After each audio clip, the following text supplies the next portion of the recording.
Olá, bom dia. Uma notícia de frente dessa sexta-feira, dia 24, está no ar. Seja bem-vinda, chega junto com a gente, porque o programa vai te deixar sempre muito bem informado, viu? Deixa eu dar um bom dia aqui ao Paulo Coelho. Oi, Paulo, tudo bem? Oi, Nayara, como vai? Vai bem? De laranja, salmão, não sei de cor que é essa aí. Bom dia também ao Lúcio, estribado. Lá no Nordeste, quando fala estribado, é porque tá bem, né? Na foto. E a você que nos assiste também no início dessa manhã, muito obrigado pela sua adorável companhia. Bom dia, Lúcio. Bom dia. Até pensando, que cor que é essa blusa? Bom dia, Lúcio. Achei que você pensou no estribado. Bom dia, Nayara, e bom dia, Paulo, e bom dia a você que nos honra com a sua companhia. Olha, gente, vamos falar de muitos assuntos hoje aqui. Tem o pedido de extensão da quarentena obrigatória. Vamos falar do caso Isabelle Ramos aqui também no A Notícia de Frente. Mas, para começar, vamos atualizar os casos de coronavírus aqui em Mato Grosso. Temos aí o dado divulgado ontem à noite, que é das últimas 24 horas, né? Esse boletim, ou seja, de um dia anterior, do dia 22 até o dia 23. E a gente tem aí, ó, 41.016 casos confirmados, 21.745 recuperados. O número mais assustador, que é o de 1.498 mortes, e o leito de UTI, 88% de taxa de ocupação e 55 leitos disponíveis. O que chama a atenção também, indo aqui para o GD, o portal Gazeta Digital, é que mais de 2.000 casos de contágios foram registrados nas últimas 24 horas e um número de mortes menor também do que a gente vinha vendo, né? Mas naquele patamar, geralmente as mortes chegavam a 39, 45, quase na casa dos 50, e a gente vê uma redução Teve aí. dia que até passou dos 50. Foi para 60 alguma coisa, não foi? 52 ou 54, não me recordo. Mas já chegou a cair e chegou a subir de novo, né? Já isso oscila muito, mas graças a Deus está reduzindo aí, está dando uma sequência de redução aí. O fato aí que chama mais atenção, é esse número aí de casos confirmados superior a 2.000 casos, né? A gente já tinha tido aqui 1.500, até de 1.800, né? Agora passou dos 2.000 casos por esse boletim da Secretaria Estadual de Saúde. Pois é, eu quero só trazer um dado aqui, vou pegar aqui no site Olhar Direto, porque o governo disse que a média móvel dos casos de coronavírus diminuiu pela primeira vez. Tem um gráfico aqui que eu quero trazer para os nossos telespectadores, esse gráfico que foi fornecido, na verdade, pelo governo de Mato Grosso. Deixa eu trazer aqui o gráfico, vamos colocar na tela. O governo do estado divulgou um balanço feito a partir dos dados da Secretaria Estadual de Saúde, compilados pelo Gabinete Militar, que indica a primeira queda na média móvel de casos da Covid em Mato Grosso. A diminuição teria ocorrido na última semana, entre os dias 13 e 19 de julho, período em que o sistema de divulgação de dados passou por uma instabilidade. Lembra que a gente não tinha, inclusive, os dados dos recuperados, que foi muito cobrado? De acordo com o governo, a média de novos casos semanais registrados desde a primeira incidência da Covid no estado subiu até a 16ª semana, quando chegou a 7.710, em média de 1.001 casos por dia. 1.101 casos. Na última semana, porém, o estado notificou 5.813 novos casos, entre os dias 13 e 19 de julho, ou seja, cerca de 830 casos por dia, o que teve aí essa média móvel que eles fazem, que é essa diminuição aqui, ó.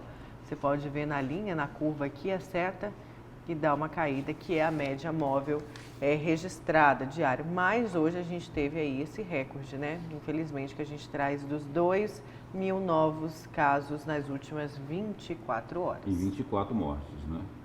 Não é isso que aponta E 24 aí? mortes. 24. É um número menor de mortes, mas os dados de contaminação aumentando aqui em Mato Grosso. Então, daqui a pouco a gente volta a falar desse assunto, porque, claro, que os dados da Covid têm a ver com o pedido da Justiça, do Ministério Público, de extensão de lockdown. E a Justiça aceitou, viu, gente? A gente vai falar bastante disso daqui a pouco, porque agora é hora de falar do caso Isabelle Ramos. Vamos ao vivo com o repórter Bruno Pinheiro. Ele está ali na delegacia especializada está na DEA, na Delegacia Especializada do Adolescente, e o Bruno Pinheiro vai falar do laudo, né, da Politec, que confirmou que o Gazeta Digital, com o Pablo Rodrigo, com a Jéssica Bachega e com colaboração de Bruno Pinheiro, já tinham dito, e outros veículos de imprensa também, do tiro, né? Que o tiro teria sido de uma curta distância, não é isso, Bruno Pinheiro? Bom dia. Exatamente, Nayara, muito bom dia. Estamos aqui nessa lateral, na verdade a saída dos fundos, onde vários envolvidos que estão sendo ouvidos aqui estão usando essa lateral quando vão sair da delegacia. É aqui que a mãe da menor ontem ela chegou, era por volta de 9 da manhã, usando o outro acesso. Quando foi por volta de 1h45, 2 horas, ela saiu com o advogado numa tentativa de acabar se escondendo, né? De não conversar com os jornalistas que estavam aguardando. Nesse mesmo horário que ela saía da delegacia, o laudo acabou sendo divulgado. Algumas informações sobre esse laudo. E esse laudo confirmou o que nós já havíamos adiantado aqui durante esta reportagem, de que realmente tinha uma informação de que uma suspeita, né? Que seria esse disparo, ele seria entre 40 a 50 centímetros, conforme até os outros veículos já haviam divulgado. Então a informação, esse laudo ontem confirmou que realmente era uma curta distância e que era algo em torno de 40 a 50 centímetros. Esse laudo revelou ainda, Nayara, de que algo aproximadamente de 11 centímetros do rosto da Isabelle estava queimado, ou seja, realmente confirmando que esse disparo aconteceu rosto a rosto ali, quase que elas estavam em cima. Tudo isso ainda será divulgado com uma informação ampla, já que esse laudo tem cerca de 42 páginas. É um laudo muito amplo realmente. Agora o que se aguarda é se esta semana ainda vai acontecer, ou melhor, semana que vem vai acontecer essa reconstituição, que até agora não foi divulgado. Nesta sexta-feira não haverá depoimentos, ninguém será ouvido hoje. Agora, todo esse material, os depoimentos em áudio e vídeo, armas, todos os celulares, computadores que já foram localizados, estão aqui na delegacia, eles hoje serão analisados, né? Então, nesta sexta-feira, é uma sexta-feira muito importante, que é a junção de todos os depoimentos e aí inicia essa outra etapa, uma expectativa do que deve acontecer na semana que vem, logo depois que todo esse material for observado. Então, esse laudo está já inicialmente finalizado, já inicialmente divulgado, de que realmente entre 40 e 50 centímetros, uma curta distância, que houve esse disparo que matou a menor de 14 anos de idade dentro de um condomínio de luxo aqui na capital. Nayara. Certo, Bruno, obrigada pelas suas informações. O Bruno falou, né? Ontem rapidinho teve depoimento da mãe dessa menor que atirou e o advogado falou com a imprensa. Vamos ouvir só esse trechinho da fala do advogado da família Sestari. Vamos ouvir. Por que a família deixou a casa? Por conta da tragédia, é um trauma muito grande que as crianças sofreram, todos eles, os pais, as crianças estão com dificuldade de voltar para casa, o que é natural num caso como esse. A fiança que o pai tem que acertar, como é que está a situação? A fiança na realidade ainda não foi estabelecida, né? Havia sido fixada uma fiança que o tribunal suspendeu por meio de uma decisão que foi dada em um HC e ainda, ao que eu tenho notícia, não foi arbitrada uma nova fiança. Então aí o advogado da família Sestari 1-2, né? Esse é o Renan Serra. E Paulo, só por uma questão aí de justiça, né? Só reforçar, né? Referendar, avalizar o que a Nayara colocou aqui antes de chamar a participação do Bruno, né? De que a divulgação desse laudo, né? A divulgação desse laudo confirmou aquilo que o portal Gazeta Digital havia publicado naquela reportagem do Pablo Rodrigo e da Jéssica Bachega, é isso? Uhum. E confirmou também as informações que haviam sido trazidas pelo repórter Bruno Pinheiro, né? O que revela mais uma vez, e não poderia ser diferente, né? a qualidade, a Precisão. seriedade e a responsabilidade dos profissionais aqui do Grupo Gazeta de Comunicação. E é importante fazer esse registro. O jornalismo Precisão, é né? feito de fontes também, né? Eles Até porque têm- é um caso delicado, né?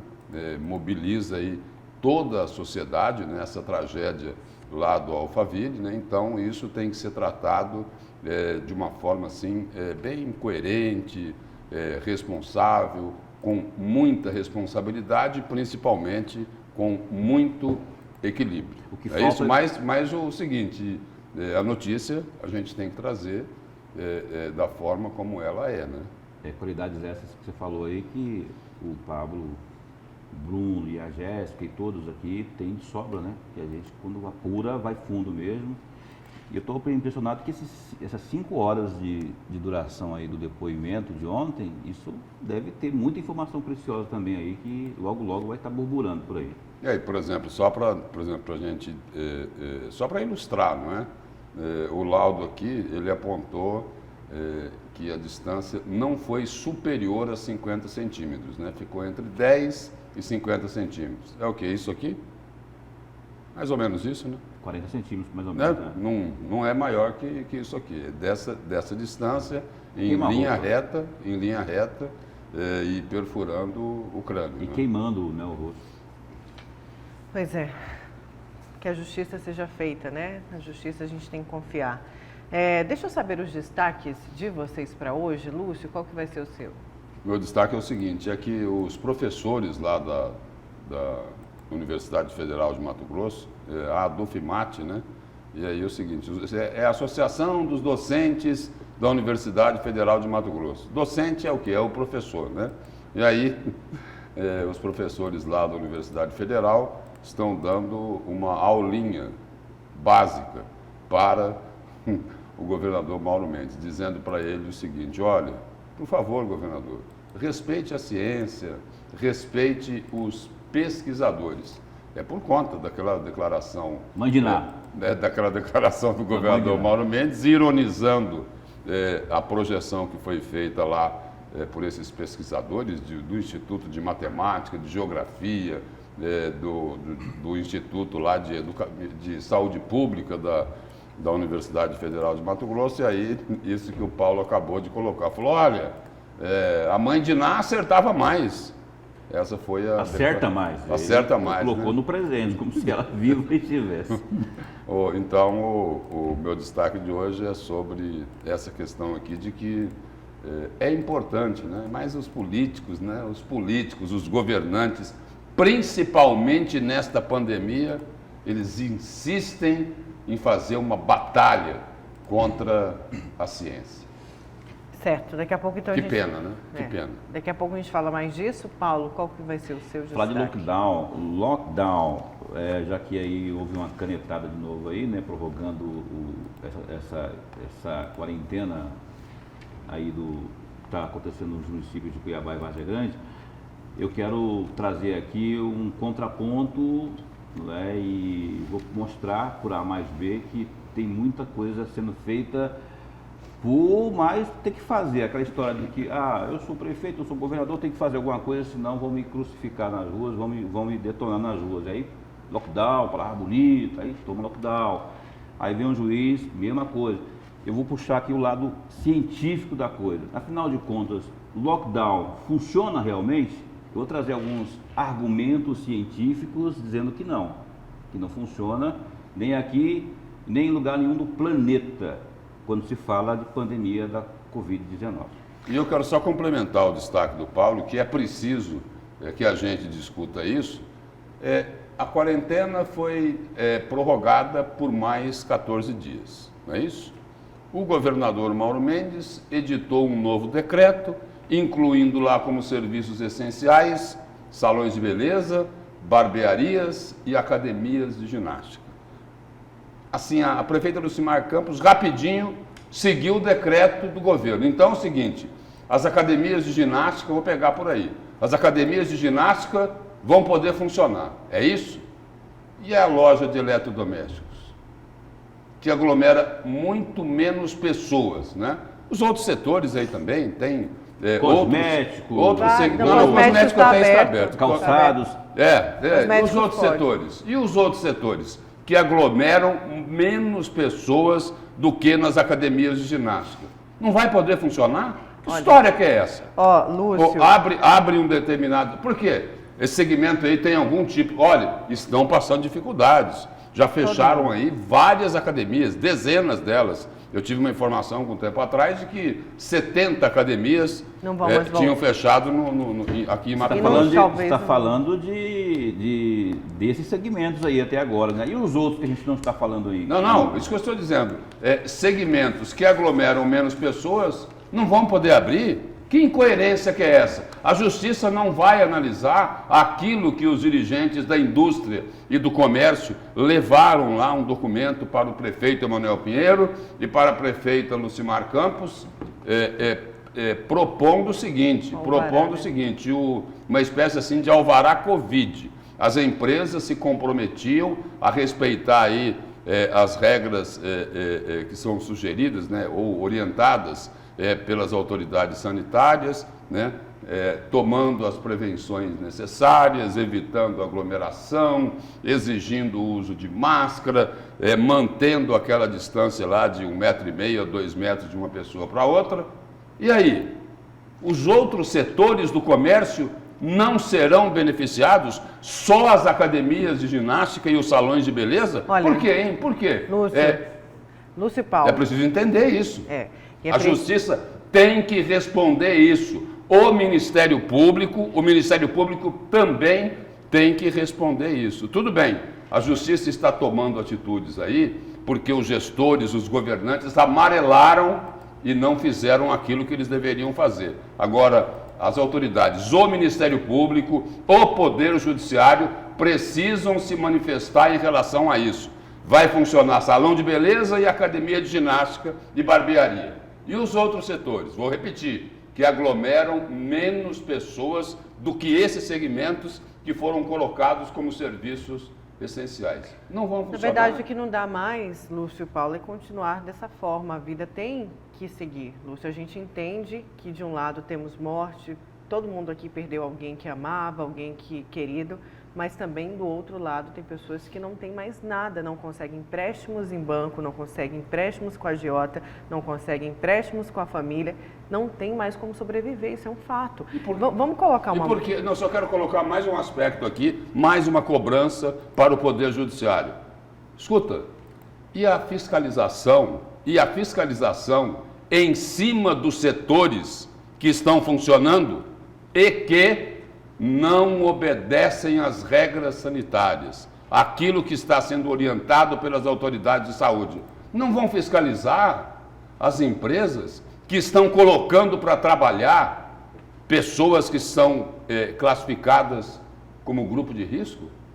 Por que é que não fazem aí um 0800, onde as pessoas podem fazer denúncia de quem não deveria estar trabalhando e está trabalhando e se expondo ao risco? Pessoas do grupo de risco.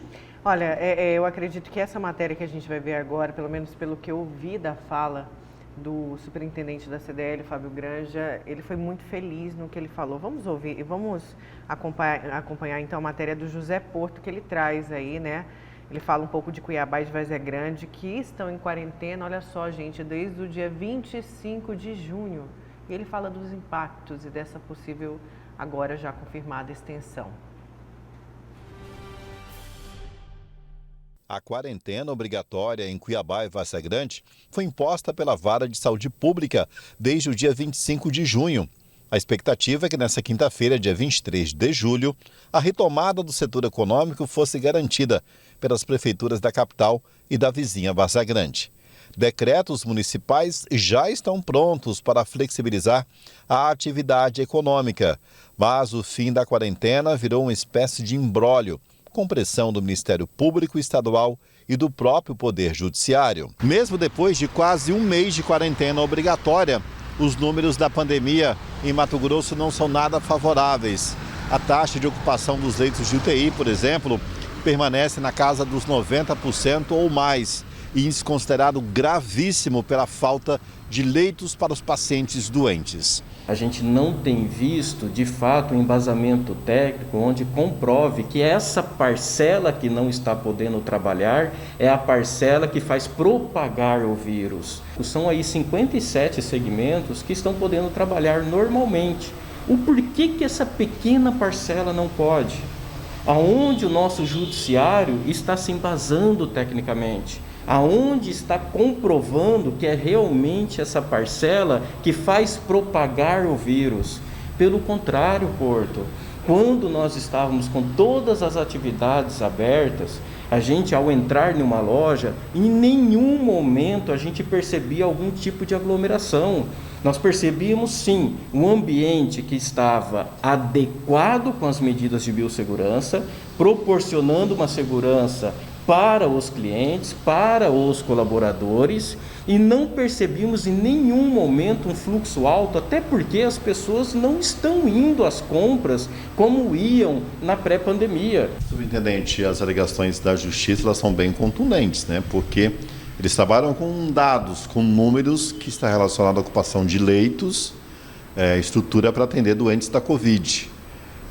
Ou seja, os números estão ainda muito preocupantes.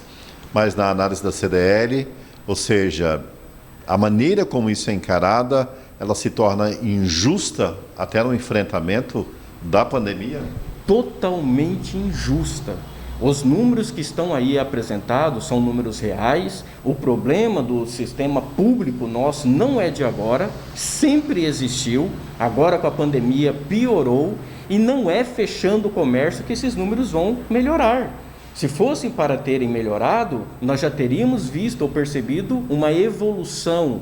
Nós precisamos, infelizmente, não tem outra maneira de nos adequar, de começarmos a conviver com o vírus, infelizmente.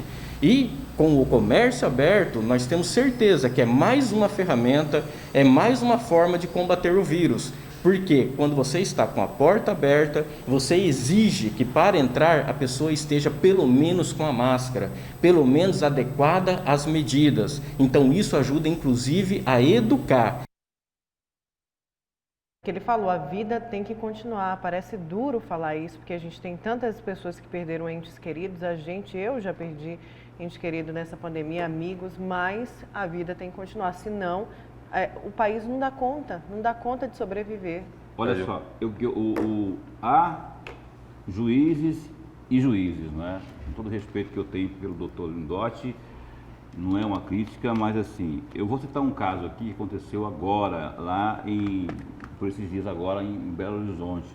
Doutor Ferreira Batista, que é o desembargador da terceira vara fazendária, ele determinou a reabertura dos restaurantes lá em Belo Horizonte, contra a vontade de prefeito, contra a vontade de algumas entidades lá, mandou, olha só, baseado nisso que a Nayara falou aqui, a vida tem que continuar. Agora, eu também defendo isso sob a ótica daquilo que o próprio governo do estado aqui diz na sua campanha publicitária: eu cuido de você, você cuida de mim. Vamos voltar a trabalhar? Vamos voltar a trabalhar. Cada um faz a sua parte, gente. Vai lá, cada um libera para o pessoal trabalhar, não só esses segmentos que foram liberados, mas isso que o Lúcio falou é verdade. Aí os demais não têm direito, não? Vamos voltar a trabalhar tomando cuidados, implica aí, coloca em decreto ou em lei aí multas para o comerciante que desobedecer. Eu pergunto, os supermercados não estão sobrevivendo há tanto tempo aí, tomando os cuidados? Você vai nos caixas do supermercado, está todo mundo lá, as meninas do caixa, com aquela máscara lá de soldador de portão, mas estão trabalhando com álcoolzinho do lado. Com aquele acrílico na frente ainda. Pois é, isso que eu estou falando. Tem um acrílico na máscara. Por que não pode? A separação entre o caixa e o cliente. E alguém falou aqui, mas antes funcionava, antes de ter essa questão aí de decisões e tudo, não tinha aglomeração assim. Não tinha, por que não pode ter agora? Eu só quero reforçar aqui o que eu falei agora há pouco, né? O juiz tem autonomia funcional, o promotor tem autonomia funcional, mas eu vou fazer um apelo aqui. Eu vou fazer um apelo para duas pessoas coerentes e equilibradas. Uma Um apelo é para o presidente do Tribunal de Justiça, Carlos Alberto Alves da Rocha. O outro apelo é para o procurador-geral do Ministério Público, o promotor José Antônio Borges Pereira. Olha, tem que ser feita alguma coisa. O que não pode é medida incoerente, não é isso? Não pode a justiça entrar em contradição. A academia de ginástica, o salão de beleza pode funcionar. O restaurante não pode funcionar. A academia e o salão de beleza podem funcionar, mas não pode funcionar a loja que vende eletrodoméstico, a loja que vende sofá. Espera aí, não pode ser dessa forma. Tem que ter coerência. E o seguinte, tem muita gente aí que já perdeu emprego. Tem muita gente aí que não tem como colocar comida na mesa em casa, não é? E aí a justiça também, porque é o seguinte, né? Porque o que a gente ouve aí, olha, se chover, se fizer sol, né? Se cair granizo, né? Os salários daqueles que estão no poder público vão estar lá todo final de mês. Isso é um né? fato. Todo final de mês, né? Agora, o cidadão que está ali, Não tem essa a sorte. empresa que ele trabalha está fechada, ele pode ser demitido. Muitos já foram demitidos, né? Então é preciso olhar para isso. Tem a questão da saúde que é importante? Tem que tomar os cuidados necessários?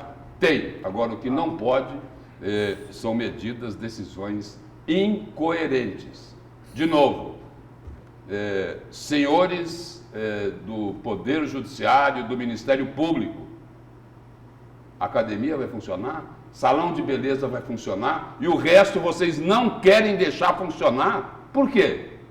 Só uma última informação antes aqui do intervalo, que nessa mesma decisão de pedido que o juiz aí confirmou a prorrogação da quarentena, ele também citou o secretário da Ordem Pública, o Leovaldo Salles, que é responsável por fiscalizar a aglomeração em Cuiabá, e o prefeito Emanuel Pinheiro, e multou em R$100 mil o prefeito e o coronel Mas aí tá Salles, certo. por conta aí da aglomeração no enterro. No velório, né? No funeral do Sebastião, isso, né? Foi no enterro, na verdade, ali dentro do cemitério do pastor Sebastião, que morreu vítima da Covid. Um grande líder religioso, o maior, como foi dito aqui de Mato Grosso, um dos maiores do Brasil. E claro que a comoção foi muito grande, mas a lei vale para todo mundo, né? Então, os dois foram multados. A multa para a prefeitura foi de R$200 mil, R$100 mil para o coronel Salles, que é o secretário da Ordem Pública, e 100 para o prefeito. Faz sentido essa multa aí, porque é uma aglomeração evitável. É evitável, com todo respeito.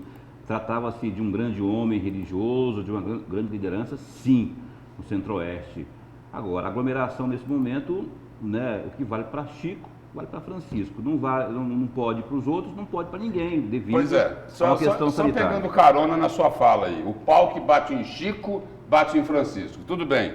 Multaram lá o secretário lá de ação, o quê? Ordem Pública. Secretário de Ordem Pública, o prefeito Emanuel Pinheiro. A pergunta é a seguinte: vai valer para todo mundo que desrespeitou a lei? Vai valer para todo mundo? Nós vimos aí notícias dias atrás aí que numa inauguração ou numa visita à obra do governo do estado teve uma aglomeração gigante aí. Não vai multar, não? No Hospital Metropolitano, isso foi um fato. Por quê?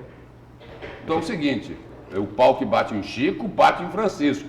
Tem que valer para todo mundo. Tem que valer para todo mundo. Né? Não basta chegar e pensar aqui, escolher um e falar, não, eu vou multar esse para servir de exemplo. Não é por aí. Vamos aqui só rapidinho para a gente encerrar esse bloco com a participação de você, nosso telespectador. Lúcio, na verdade, o Ministério Público e o Poder Judiciário gostaram de governar, porém eu não votei em juiz e nem em procurador. Estão desrespeitando a democracia e a liminar imitando o STF. É lamentável. E tem mais gente aqui. Lúcio, bancada, o juiz não está nem aí com os pequenos e grandes empresas, o pagamento deles sai. É fácil colocar a quarentena. Será que o pagamento do juiz baixou aí o valor? Aqui é o Francisco. Então, o povo indignado com essa situação. Muita gente participando. A gente tem que correr para o intervalo. Na volta tem mais a notícia de frente.